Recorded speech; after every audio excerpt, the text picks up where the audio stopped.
Good afternoon. কালকে না অসম্ভব সুন্দর আমার একটা অভিজ্ঞতা হয়। কাল থেকে আমার ছেলের মানে গতকাল থেকে আমার ছেলের উচ্চ মাধ্যমিক পরীক্ষা শুরু হয়। আর সেন্টারটা পড়েছে বিড়লা ভারতীতে। আর স্কুলটি এমন একটি জায়গায় যে সেখানে আশেপাশে কোনো দোকান নেই, যে এক বোতল জল কিনে কেউ খাবে সেই ব্যবস্থাও সেখানে নেই। যাই হোক, যেখানটা যেমন সেখানটা তেমন মেনে নিতে হবে। তা স্কুলটির প্রায় 1 কিলোমিটার পর একটি দোকান আছে, চায়ের দোকান। আগে একটা ভিডিও দেখাই।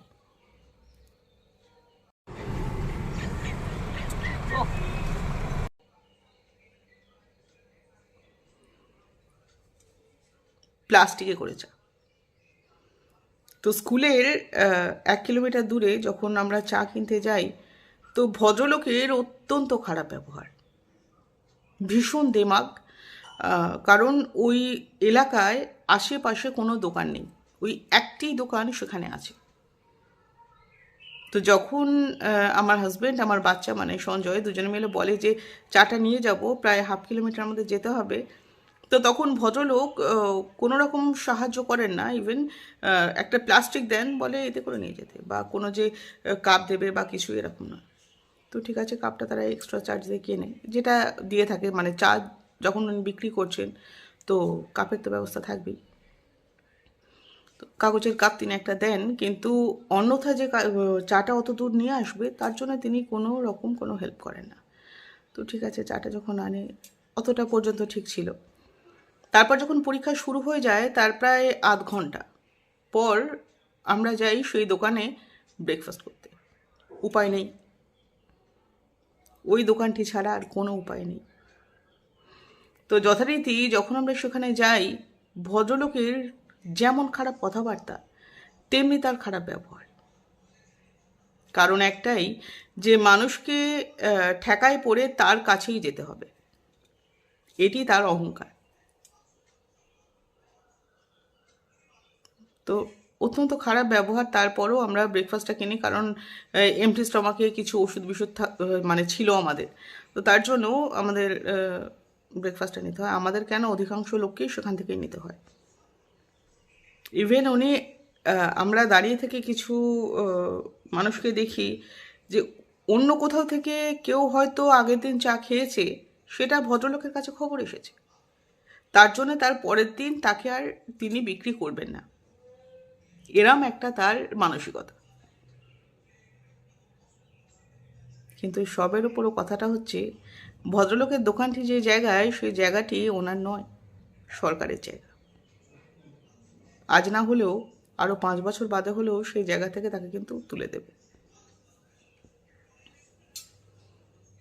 কিন্তু ওই যে জোর যার মুলুক তার, তখনকার মতন মানে এখনকার মতন সে যেহেতু ওখানে একা দোকান খুলে রেখেছে, তার জন্য তার দেমাগটা একটু আছে। জায়গাটা তার না হলেও অসুবিধা নেই, কিন্তু কি জানেন তো, মানে যেটা দেখলাম যে আগেকার দিনের মানুষরা বা আমাদের বড়রা ভুল কিছু বলতো না, যে অহংকার পতনের মূল কারণ।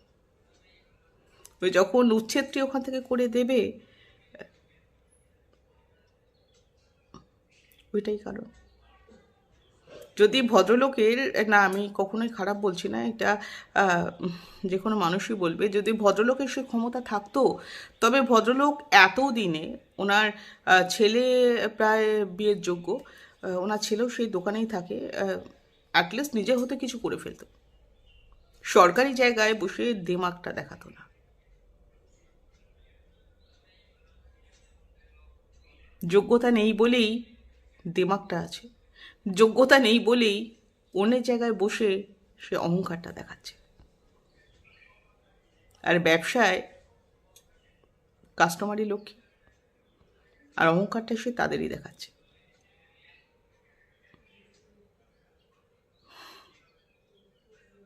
ভালো, তাই কে কী বললো না বললো, কে কী করলো না করলো, সব কথা তো ধরবেন না। যার যোগ্যতা যত কম, তার গভীরতা তত কম। যার যোগ্যতা যত বেশি, তার গভীরতা তত বেশি। কেউ দেমাগ দেখাচ্ছে মানে তার মধ্যে প্রচুর গভীরতা আছে, শিক্ষা আছে, বুদ্ধি আছে, তা নয়। বুদ্ধিমান মানুষ কখনো দিমাগ দেখায় না। আমরা যখন মানে পরের পরীক্ষায় যাব, তখন আর তার দোকানে কেউ যাব না, কারণ তার ব্যবহারটাই আমাদের ভালো লাগেনি। তা আমার মনে হয় যে 70% তার খরিদ্দার এইভাবেই চলে যায়। যাই হোক, সবাইকে অত গুরুত্ব দেবেন না।